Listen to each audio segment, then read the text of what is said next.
Gyevuddeko gavumenti ya Uganda esira n'omugabizi bw'ensimbi yadde esinga kubisa ku mizannyo ng'emisinde ko n'ebikonde kuba gino gye gyadde gisinga okuleeta emidaali bwe gutuuka mu mpaka za Olympics.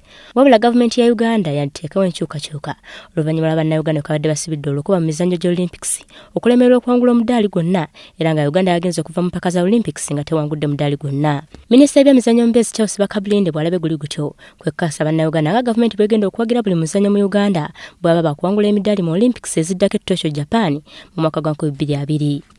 Tulina emizannyo gyetwazannyanga wano nga tukyali mu masomero okukasuka amafumu akazito okubuuka long jump naye jump tubyerabidde naye manya nti twalina abazannyi baffe nga balungi mu different corners of the country kati bwe tudda ku drawing board tujja kuddamu tugamba nti next Olympics ne disciplines zinzo zetwerabidde kati tuzitandikeko tulabe weesange nga tukoze bulungi. Ensinga gya Jamaica tejja kuleetayo wa marathon kubanga emanyi tesobolayo naye ne concentrating weesobola.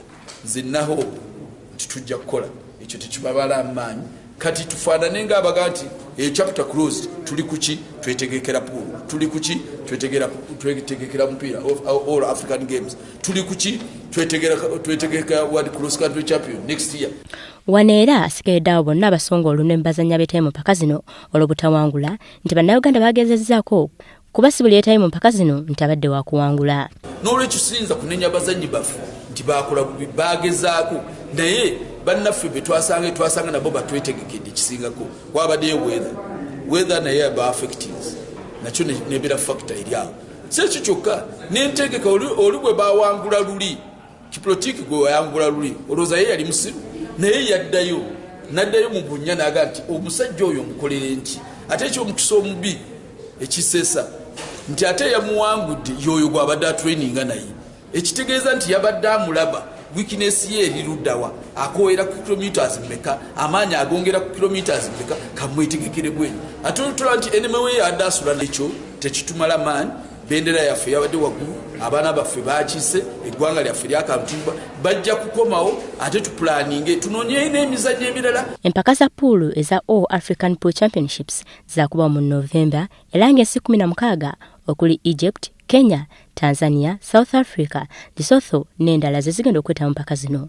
Abategesi beetaaga ensimbi eziri mu mitwalo 16 egya $, okusobola okuteeka empaka zino kyokka nga nazo bakyazinoonyeza mu kiwatonga mazina. Bajeti yaffe yali ya miliyoni 25 twabala mu $, zaali emitwalo 16. Sente zino bw'ozitemaatemamu nga bwe mbanyonyoddeko wali tulina ebintu byetuteekeddwa okukola nga bahost.